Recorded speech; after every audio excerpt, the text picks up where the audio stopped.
Hello, everyone, and welcome to your weekly world session with Bird and me, Terryann Nikitas.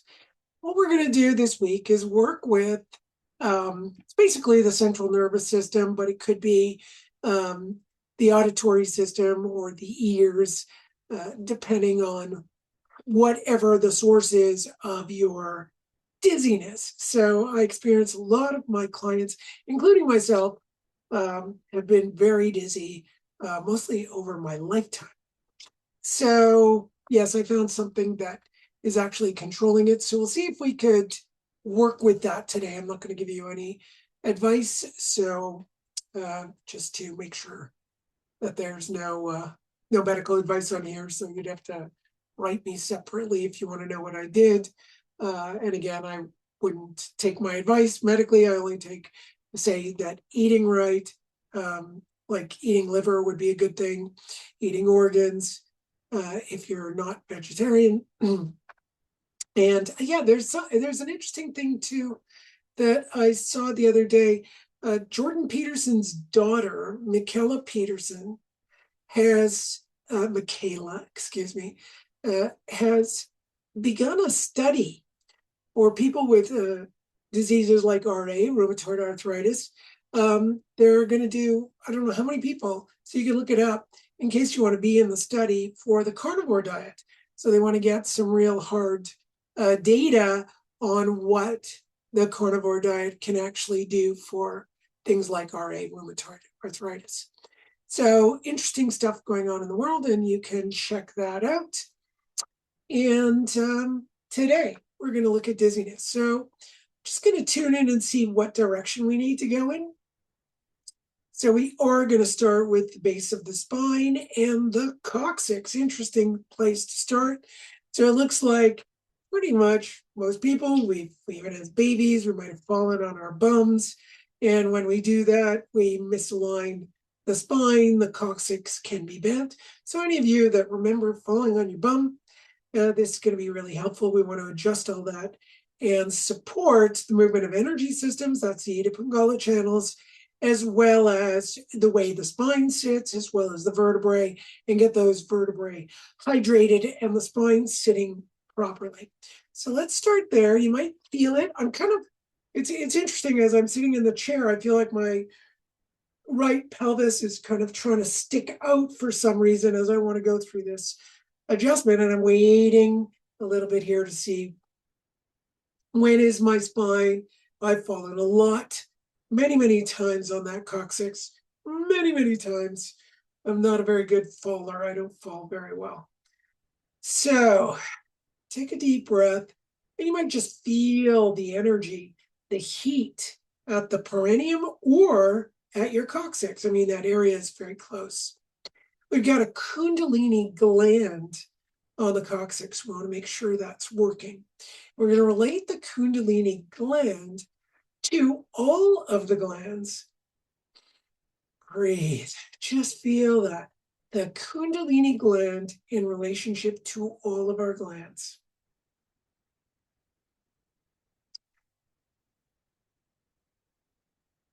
Okay, now I'm feeling dizzy. Okay, I haven't felt dizzy for a while, so this is interesting that the coccyx Kundalini gland and the energy traveling up can produce, whoa, just an energy going in the front here. I'm feeling it. You might feel it anywhere. Feel it at the back.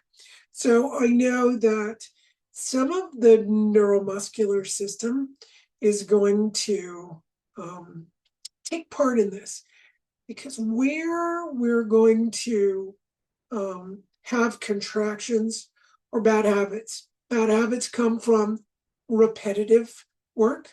So a lot of us sit at a computer all day, we're typing. We don't always move. I try to move every single hour, get up, move around, do some stretching. But sometimes it's not possible to even sit for 2 hours. If I sit for 2 hours here, you better believe I find it really hard to get up, very creaky. So it's a good idea to move as often as possible. So there's a lot going on with this link that I find really interesting. One is the bladder finger is kind of contracting. The other is T, 2, 3, 3, 2, 1 are really tense and tight, and cervical spine coming in really tight there, really, really tight. So we want to get this all moving. So when you have arm issues, right, arm, hand, wrist, fingers, all right, that's also going to, our reciprocals are going to be into the hips and the legs, knees, ankles, feet. A lot of it comes from the brachial plexus. The brachial plexus arises from here going into the arm. So I'm getting a sense that we've got a lot of that going on. When that gets contracted, you're also going to get diminished movement. The fascia is going to be diminished, as well as supply to the brain, blood supply, energy supply, nervous system supply. So you might be feeling it. I'm super blurry now. Oh, look at that. So 1, I'm feeling a lot of pain. 2, I was feeling dizziness, but now I took my glasses off because I can see better now. So just take note of what's going on. If you find your eyes are still bothering you, you're going to do some things that maybe you're not used to. That is eye movements. So it's a good idea to add on to your exercise routine something that we don't always do is finger movements,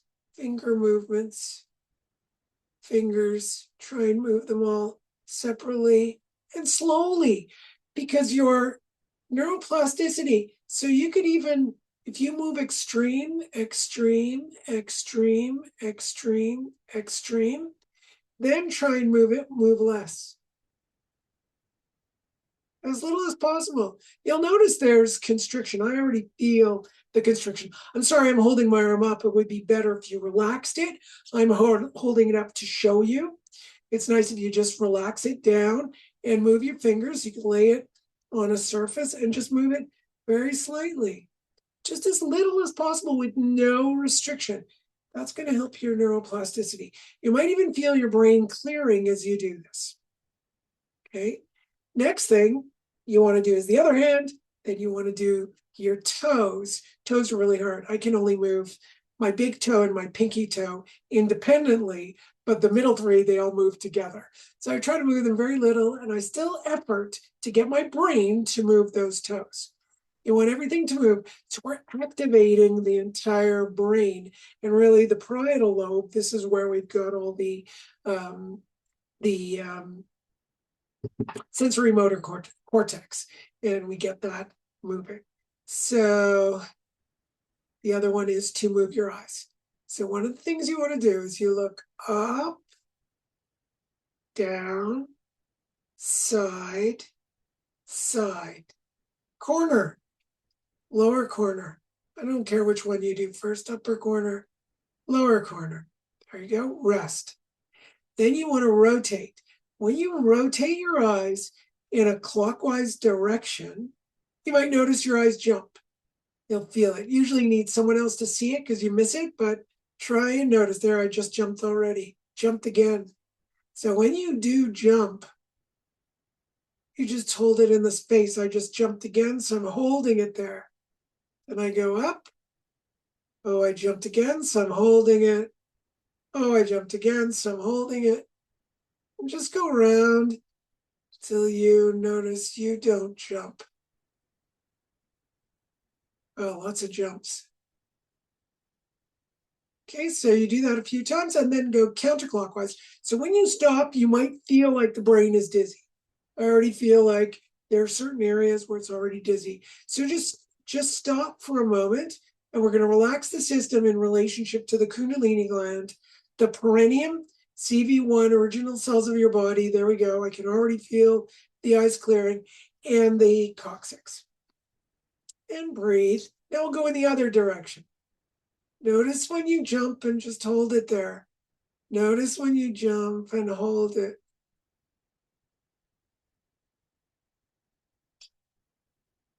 Well, usually there's something in your brain. There could be a memory in there that's stuck.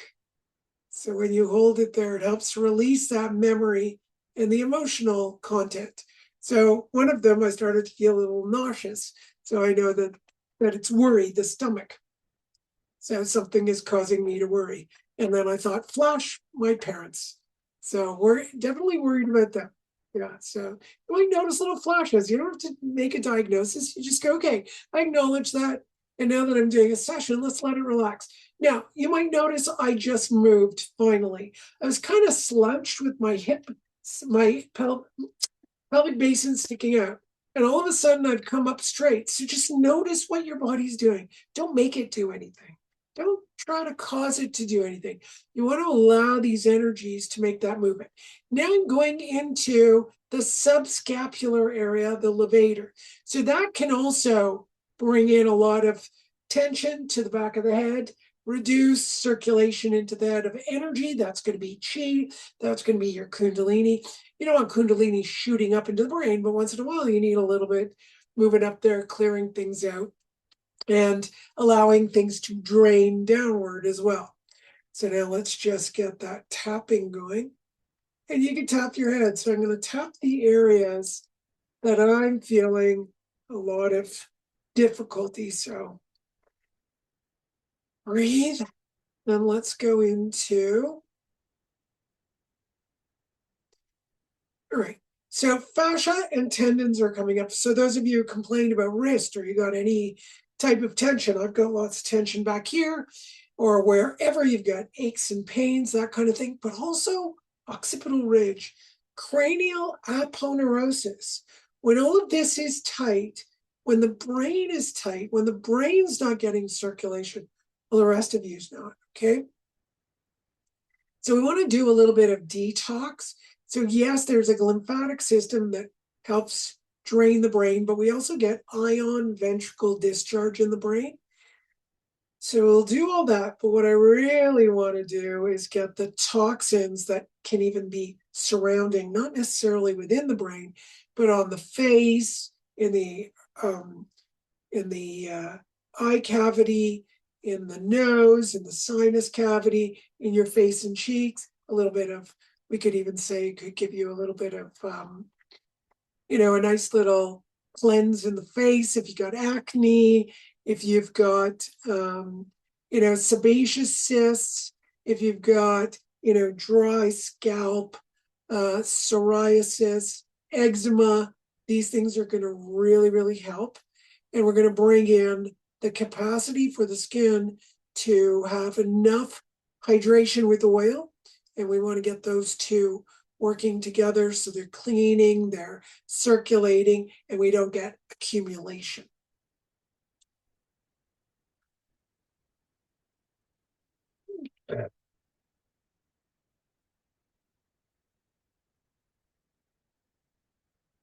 Okay, so the dizziness was gone, but now I've got a little bit here, kind of pulling down. Feels like the cranial aponeurosis, but also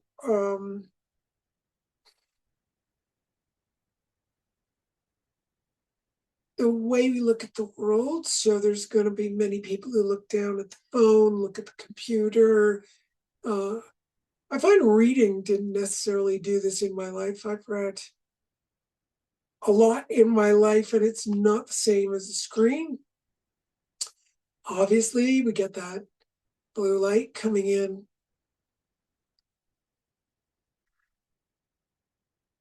Okay, I'm going to look at where computer screen or any screen. Wow. Detox on EMF, detox on blue light. We want to bring in red light, 660 nanometers into the actual white of the eyeball and into the cranial socket and the musculature that helps the socket move. Okay, now I'm completely blinded, so you might be too. Feels like I can't even control the eye movements. So I'm just looking at getting some viscosity as well as tensegrity going. Oof. Let's just see, it's going to go on for about, I don't know. There we go, it's slowly balancing. We're going to get hydration into the eyeball. It happened anyway, Miss M.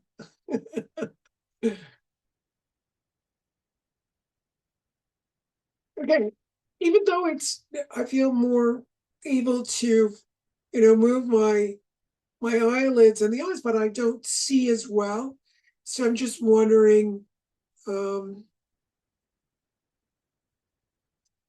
it looks like an adjustment in where the prefrontal cortex is looking at the world, and this has to do with worry again. So what we worry about generally, and how that also has an influence on the immune system and the prefrontal cortex. So we want to get the immune system programs working a lot better. This is for anything in your home, like you can have mold, you can have I don't know, dead bugs in your walls, dead animals in your walls, who knows? Um, dust mites, excessive mites. Plants sometimes can be annoying. Lots of stuff can bother us. So we really want the brain, prefrontal cortex, and the cortical brain to be seeking out those things that bother. Okay, feels a little clearer, but now my eyes are super itchy doing this part. So if you're experiencing itchiness, it's because something's bugging you in your home.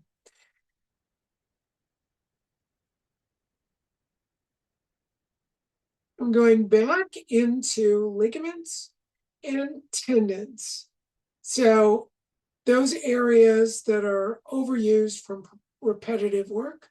So most of us do something repetitive. Most of us, I'm not saying everyone.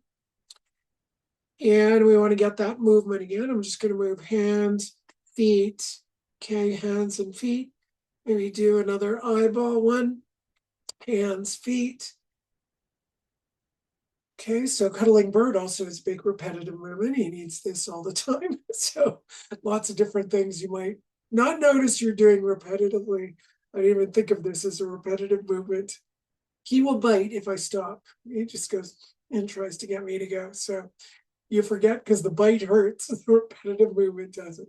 So just think of those things. If they pop up through your day, just remember the session so that you're really experiencing the session, and that your neuroplasticity will kick in, right? So move your fingers again, move your eyes, move your toes when you notice something is bothering you, something is aching, something's hurting. Of course, get up, move around. If you can't get up, make sure you're rotating your arms, you're moving your neck. Also doing I forgot what it's called. I always forget what it's called, but using a third of your strength and pressing with a third of your strength for the count of 7, and then letting go, and then your head will move more. Then use, forgot what it's called, stress, tension, something. Anyway, so 7, and then let go, and you'll notice your head can tell more. That's all I can go. And then I use third of my strength. 1, 2, 3, 4, 5, 6, 7. Let's see. Okay, a little bit more. It's not going more. You only do it 3 times. You could do it. I do this really often, even if I'm sitting. Isometric. There we go. Isometric neck exercise. Thank you. Yes, isometric. I just always think of those gloves that were isometric gloves. I remember, so my brain just goes to those gloves. So you can do this, the back of that, simple things you can do on your own. A little harder with your arms, but you can do it against door frames, pressure. Only a third of your strength. You don't have to use a lot. So since I've got bird, I'm not doing the other areas, but do the other side. Do the back. I do the front as well, like a third of my strength. 4, 5, 6, 7, down. 2, and release. 4, 5, 6, 7, and again. There we go. That one worked really well. So I noticed side not working as well. You can just take note. When you take note, you relax, you move very gently, your neuroplasticity kicks in. All right. So let me just go back to, there are a lot of areas I have not touched yet that have to do with balancing. So one of them is balancing your left-right brain. So now it's totally imbalanced because I haven't done the other side. Okay. So what's coming up is the corpus callosum and the information going from left to right. There's a lot of people who just disagree on categorizing feminine and masculine and giving them categories, etc. I feel very strongly about it. I feel, I have watched historically, you could say it's all man-made, do whatever you want. But for here, we're going to look at what is in the masculine and feminine. Now remember, between men and women, we are way more similar than different.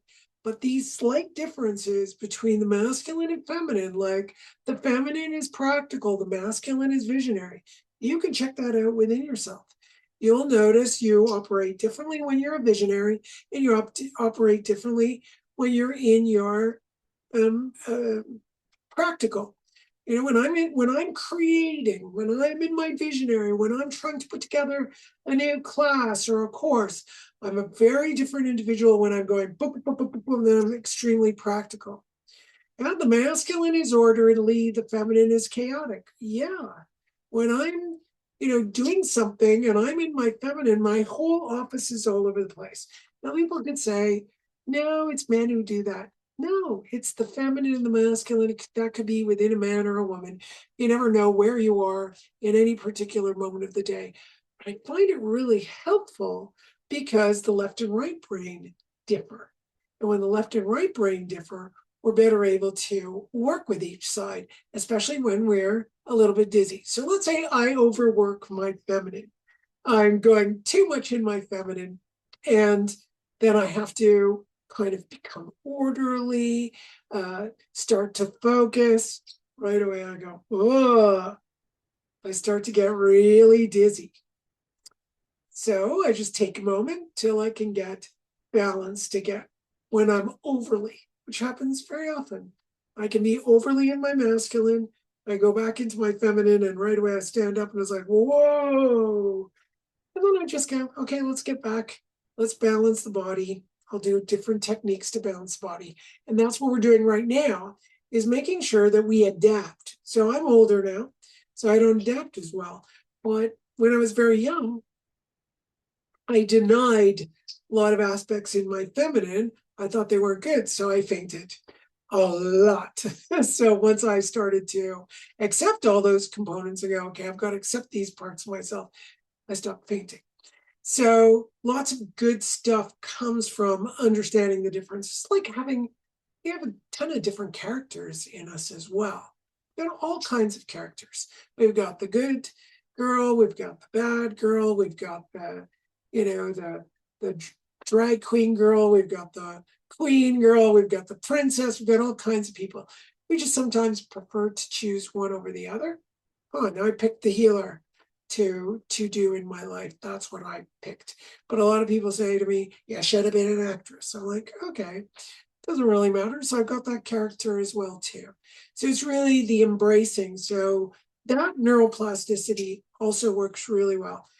God, that was a really good, whatever we just did. That was great. My head feels so, whoa, solid.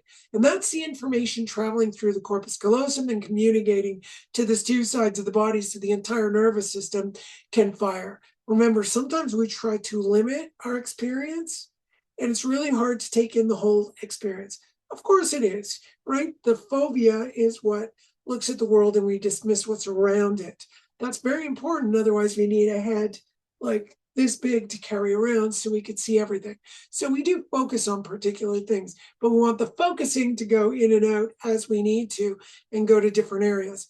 As we, look at the phones, look at, the world, focus, feel like we have to focus on something. Well, that changes things. All right. I wanted to do some more, but it's not coming up. I thought we were going to do like an in your ear balance, but I guess today it'll just be those two. Okay. All right. Well, there we go. Let's see what happens. I definitely feel clearer. I feel a mishmash of things though. So we'll see how that goes. Please remain seated for a little bit. Take about 5 minutes after this and just relax before you get up. All right. So just to make sure there's, your body is stable. Remember, work with your neuroplasticity. Slow, slow, slow. Less is more. Bye, everyone. See you next week. Please like, share, and subscribe. And next week's going to be our Christmas Hanukkah, I guess, session, we could call it. Bye, everyone.